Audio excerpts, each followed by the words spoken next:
What happened to Cymphonique Miller, the golden child, cancelled TV show and family secrets? Cymphonique Miller had the potential to be the next big teen star, and with a father like Master P, he was adamant to make that happen. From touring with Disney stars to starring in her very own Nickelodeon show, they wanted to position her as the next teen star. Since teen stars like Miley, Selena, Victoria, and Ariana were moving on in their careers, Cymphonique was that shining hope, releasing solo songs and transitioning into urban media. Some people thought that she was finally on her way, but unfortunately she seemed to vanish from the spotlight, seemingly overnight. From Bessie family drama to living in the shadow of her father and brother and a whole new look. So that means your brother got more famous than you, and your father kept on just getting famous like he always been. What happened to Cymphonique Miller? I saw a tweet about Cymphonique the other day asking what happened to the lost queen of Blazia. And I choked, laughed a little bit, but actually though, because she was a figure who was seemingly following the teen pop star path that we've seen people like Zendaya, Ariana Grande, Victoria Justice. But you gotta look at Zendaya. Zendaya moved on to like bigger roles, right? Victoria did too, but it was like bigger roles with a minor, and then Ari Grande did, but then them two move on to music. Selena, Demi, and Miley followed, so there was a bit of a shining hope there. But it seemingly was that she was uberly talented and completely robbed of her opportunity, while others think she only got so far because of who her family and father was. She had the family connections, she had the budding talent, and a palpable charisma. It seems like the cards were perfectly aligned until they weren't. Scandal. And most importantly, where is she today? Thank you guys so much for watching. Comment down below. What are your thoughts on this story? I know for some of you guys, you may remember. Comment down below if you do remember her. But if you don't, I so encourage you to still watch these videos. There's so many connections we can make between themes and ideas between. Don't forget to watch her videos, cause she would definitely tell y'all thing about y'all childhood stars and tell y'all like what happened to them step by step, and she would break it all down like a piece of ice, like you chopping ice down. Between each story, hit that subscribe button down below. We are on the road to hey, what y'all doing? Hit the subscribe right now, about somewhere right here, I think. But subscribe right now. I'm talking about right now. 1,000 subscribers. Thank you so much for your support. And without further ado, let's just get straight into the video. Let's start at the very beginning. Chapter 1. Cymphonique Miller, yes, that is her legal name. That's her real name. Was born August 1st, 1996 in Los Angeles, California. Her father is the one and only Louisiana hip-hop mogul, Master P, with her older brother being the one and only Lil Romeo. So Master P is a known businessman, a hustler to say the least, with no limit clothing, no limit toys, no limit snacks, noodles, sports management, you name it, that man literally had no limits. And he also found purpose and success in making his eldest son Romeo a mini rapper and actor. Cymphonique was born into a family that was business-minded and had connections to the entertainment industry. Cymphonique being one of Master P's 9 children, the family dynamic is quite complex. And don't worry, we will talk about this because there is some relevance to the story. But of course, she was destined to do something. What would that something be? But growing up a Catholic, she started off singing in her church's choir.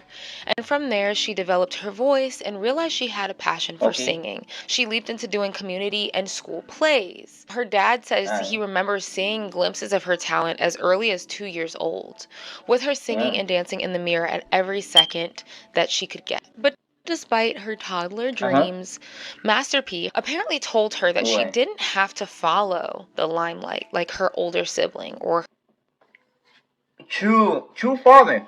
He ain't wrong. You really got to fall in the line of the family and do what your family do. You can branch off and do what you like to do. Her father. True father. Wanting her to focus more on her education. My dad, he actually didn't want me to get into this business because he was already here. Like, he did his part. Yeah. He Hey, sold I his agree. records. Master True P father grew up right in the there. streets of New Orleans and wanted something different for his children.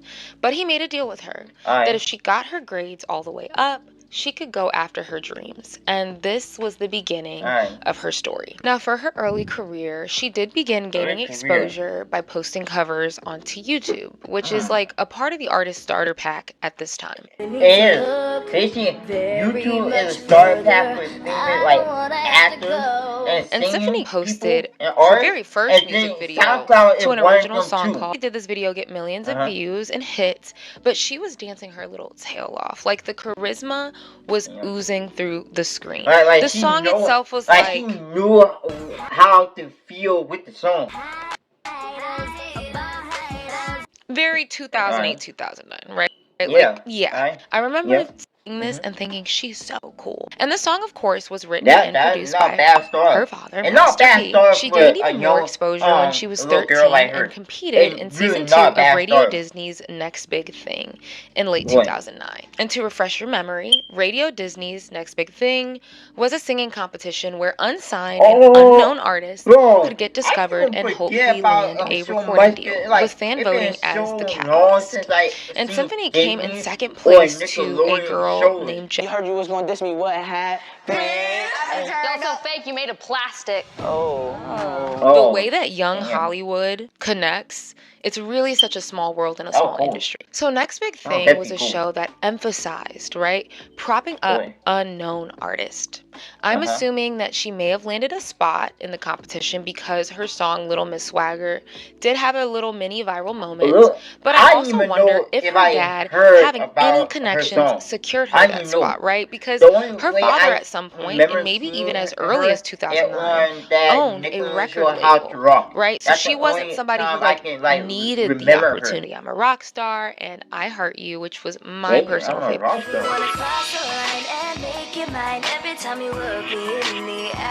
Have that on repeat. But one thing that was really admirable about her brand picture this, y'all. Have y'all heard any of her songs? Drop it down in the comments. Tell me how many songs y'all heard her, and tell me, should I go and listen to her songs? She centered it around girl empowerment and confidence. I think it was a very consistent message and a positive influence on children or young girls at this time. Technically is. And at this point, they had built this spunky, sassy branding surrounding her style and lyrics. Very loud, direct, and trendy. Colorful hair, she had the illusion of having a shaved side. She was allowed to be expressive. And it kind of reminds me of how a lot of parents judged the OMG girls for their colorful hair and outfits, as it had been stigmatized for little girls, and especially little black girls, to do so. People calling us fast or too mature, or our parents not being... That's the reason why Julia Seawall is still acting like that. Wait. To see that she was given the space to be expressive and have fun with her visual. Now, around this time, she even apparently snagged a Nicki feature. Yes, Nicki Minaj. Yes. On a song called Tempo, which was released on July 12, 2010. Wait a minute. She was featured in Nicki Minaj's song? Now, I guess it was a remake of a demo that Nicki Minaj did with an artist named Ashley back in 2008. I hope you guys could follow that.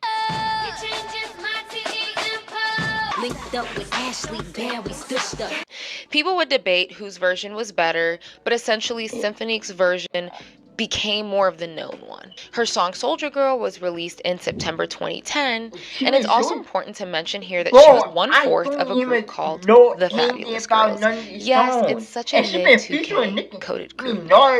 Yeah, where they released songs like Butterfly, When was that? Unbreakable, and So Fabulous. The group consisted as Cymphonique as the lead, and Alexia, Kylie, and Shelby as the support. But what's interesting about their debut album called Fabulous Girl that was released in June 2010, quite blatant that this group was kind of a ploy to prop up Cymphonique. And most groups are a ploy to prop up the lead artist, right? We get that. But the Yeah, we layout did of the that. album was very telling to me. Instead of songs just being by the Fabulous Girls, which Cymphonique was a part of, Yeah. they were very intentional in giving Cymphonique her own songs or highlighting her as the lead. Their song Wow. Something But is an mostly, example of this. certain But this people was the try first song I realized that she make had real yourself singing chops. better, and not only for the lead artist, but for everybody else. A more mature R&B ballad. So at this point, she was She was operating an as a R&B solo type artist singer. and a group artist, and I think There they might are have been R&B waiting to see rappers what too, popped off first. But but Cymphonique you performed can't call on her a national rapper. tours You have across to the call her like a country singer. with the likes of Raven Simone, Ashley Tisdale, Demi Lovato, and JoJo, most likely because of the connection she made during Next Big Thing. She also went on her own tour in 2010 called the I Heart You Tour, so no stone was left unturned either. She had a book series. I wanted to make a book from a girl to a girl. Clothing line, a charity, Dang. alongside her She had music. So let's talk everything. about her Like breakthrough and literally career takeoff. everything is So back in crazy. December 2009, she actually signed a talent development deal with Nickelodeon. She had her hand in the Disney cookie jar, and she had her hand in the Nick cookie jar. But her deal with So Nick she would had her finally hand on come into both? fruition. And not for stupid bros. True Jackson VP, the Troop in Just Jordan. And she also She landed was an a- opportunity to I sing swear to the God, Winx I Club didn't Revival even know series it. theme song, I which swear to premiered God, on I Nick didn't in know it June was her 2011 and all and of featured them. stars like I Ariana seen Grande. them She also and did never some voice realized acting it on was that her. show as well as Phineas and Ferb. But she was She clearly was- building a home on There's Nickelodeon. no way. What the There's world no way. didn't know, though, I was that this swear, was I didn't simply even know it. preparation. Familiarizing viewers with What? her face because they had big plans for her. Around Yep. 2010 to 2011, Uh-huh. Nick's network ratings dropped tremendously. Considering Why? that their big star, Victoria Justice, was beginning to turn 18 and developing her solo career, and the big three of Disney, So Miley, a lot Serena, of and Demi, Nickelodeon were stars moving on, they put Let me pause it right here. Let me say this, y'all.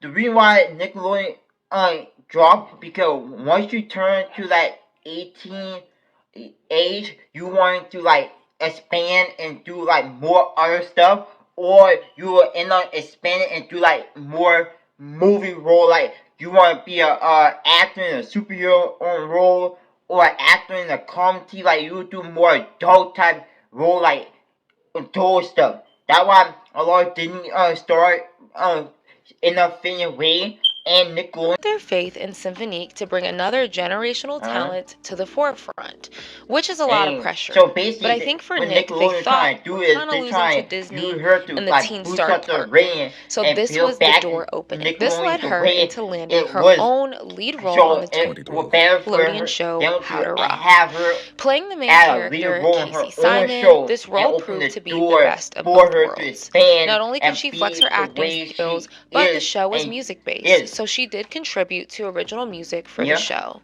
like her singing the theme song, Only You Can Be You. Don't you know it's true? Only you can be. In response to her landing that role, her father actually said, quote, "To be honest with you, I think she's actually going to be bigger than I could ever be." Put that in your back pocket. But this was nothing new for the Miller family, considering Romeo had his own Nickelodeon series at only 13 years old. But unfortunately, Symphonique's show How to Rock only lasted one season, which many fans found unfortunate. There were a lot of people who liked the show. Many theorizing that Nick slashing the show was a response to a rating slump. It wasn't, though, a complete failure. I believe the really first wasn't. episode aired at Like me 3.3 said, million. How to Rock wasn't a bad show, but for them going to have one season to that show is insane. And for them to get canceled that early, making that show, it like.